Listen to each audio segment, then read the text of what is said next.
हिंदुत्व के बात करके राघोपुर में एक मैसेज देने का काम किया गया है। आने वाला पीढ़ी को मैसेज दिया है कि हम सनातन भाइयों सब सनातनी मिल करके सनातन को जगा करके रखे, और जो सनातन राघोपुर में डूबता जा रहा था उसको जगाने का काम किया गया है। लोगों का तो हुजूम सा उमड़ा हुआ था, इसमें लोगों की संख्या को हम लोग गिन नहीं पाए कि कितने लोग हैं, और हजारों हजार की संख्या में लोग उपस्थित थे। जो सनातन धर्म से बिलोंग करेगा तो सनातन को जानेगा, ऐसा बात नहीं करेगा। सनातन हमको बहुत कुछ सिखाता है, हमारा आदर्श के बारे में सिखाता है, संस्कार के बारे में सिखाता है। वो हमको नहीं लगता कोई सनातनी हो। सनातनी को प्रोत्साहन करना चाहिए। यहाँ सनातनी खत्म होने जा रहा है। सनातन के पीछे जैसे आज कृष्ण जन्माष्टमी का शोभा यात्रा तब भीड़ अधिक होना चाहिए था, उस अपेक्षा से यहाँ भीड़ नहीं हुआ।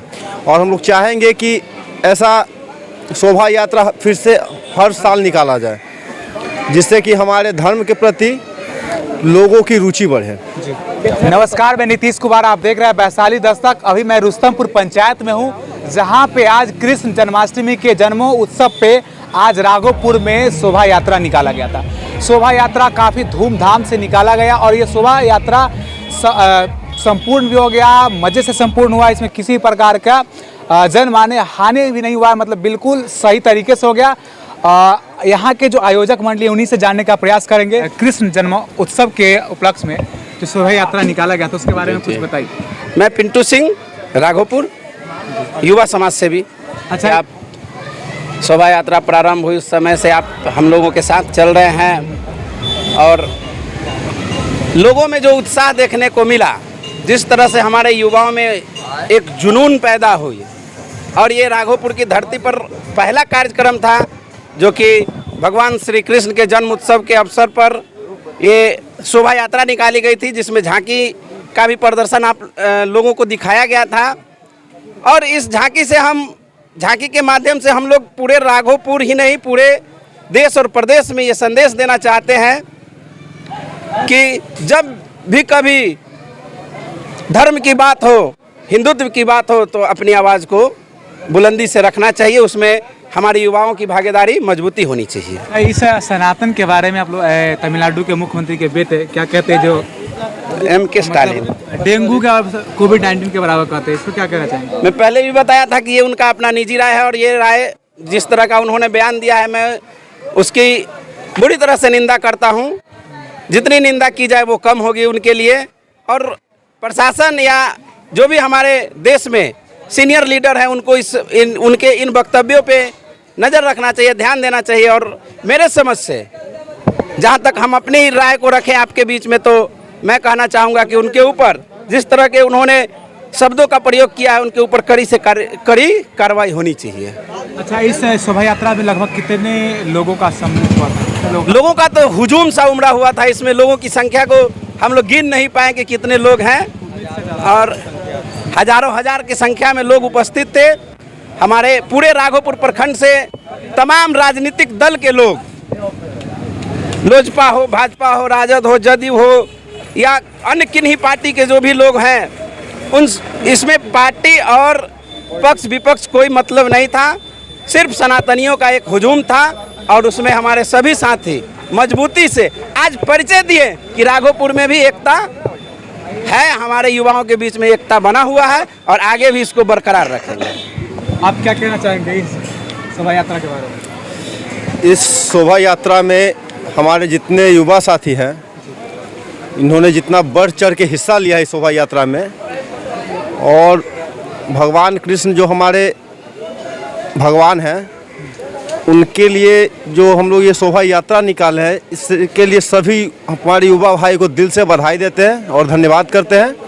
और हम लोग चाहेंगे कि ऐसा शोभा यात्रा फिर से हर साल निकाला जाए, जिससे कि हमारे धर्म के प्रति लोगों की रुचि बढ़े। जी, शुक्रिया।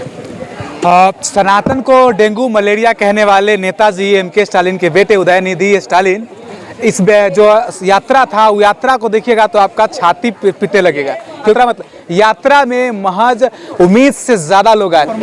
अच्छा, अपना परिचय तो बताइए इस यात्रा के बारे में। ये श्री जन्माष्टमी का शोभा यात्रा निकाला गया है, तो सारा युवा लोग का सहमत था पूरे राघोपुर में, रुस्तमपुर से लेकर पहाड़पुर होते हुए सैदाबाद पंचायत फिर रुस्तमपुर में आया है।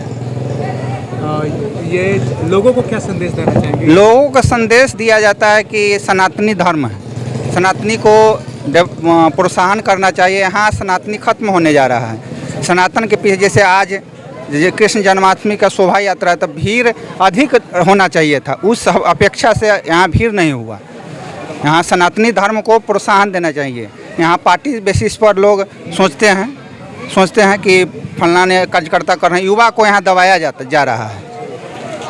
यानी कि आपके कहने का मतलब ये पार्टी विशेष न देख के जैसे पार्टी बेसिस पर नहीं है, या सनातनी धर्म सनातनी धर्म पर होना चाहिए। युवा यहाँ के युवा बढ़ चढ़ कर भाग लिए, लेकिन बुजुर्ग की संख्या बहुत कम था। अभी हमारे साथ राष्ट्रीय लोक जनशक्ति पार्टी के प्रदेश उपाध्यक्ष मिंटू यादव जी हैं।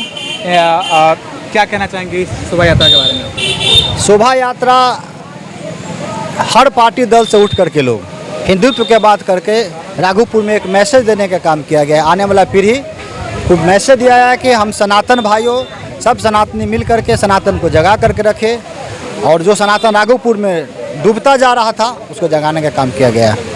अच्छा, इसी सनातन को डेंगू मलेरिया मच्छर कहते हैं तमिलनाडु के मुख्यमंत्री के बेटे, आप क्या कहते हैं? तो सब दिमागी कीड़ा उसको हो गया है, पागल है वो लोग। सनातन से उसको मतलब नहीं है। हमारे हिंदुस्तान में सबसे पहले जो धर्म आया वो सनातन धर्म है। सनातन के बाद ही कोई धर्म आया है, तो उसको पता नहीं है सनातन क्या है, तो उसको क्या उस पर क्या बोलिएगा। अच्छा, कहीं वायरल होने के लिए तो नहीं ऐसे कर दिया है? हो सकता है चुनावी वर्ष है, चर्चा में रहने के लिए, लोगों को मुद्दा से भटकाने के लिए बोल दिया होगा कि लोग उसी मुद्दा पे चले। हम लोग तो भटकाऊ लोग हैं नहीं, वो कुछ बोल दिया उसके पीछे पीछे बोलते रहेंगे। हम लोग का काम है सनातन को जिंदा रखेंगे, आने वाला जो पीढ़ी है उसको मैसेज देते रहेंगे। जबकि वो भी सनातन धर्म से बिलोंग करते हैं, उसके बावजूद इस तरीके से जो सनातन धर्म से बिलोंग करेगा तो सनातन को जानेगा, ऐसा बात नहीं करेगा। सनातन हमको बहुत कुछ सिखाता है, हमारा आदर्श के बारे में सिखाता है, संस्कार के बारे में सिखाता है। वो हमको नहीं लगता कोई सनातनी होंगे। अच्छा, तो आप युवा होने के नाते हमारे राघोपुर के युवा को क्या संदेश देना चाहते हैं? हम यही संदेश देना चाहते हैं, पूजा पाठ जितना ज़रूरी है, सनातन को मानो, पूजा पाठ भी करो और आगे पढ़ो लिखो, अच्छा बनो, नाम करो राघोपुर का। जी बहुत बहुत शुक्रिया, और देखते रहिए हमारे Vaishali Dastak YouTube channel, Facebook page. जय हिंद।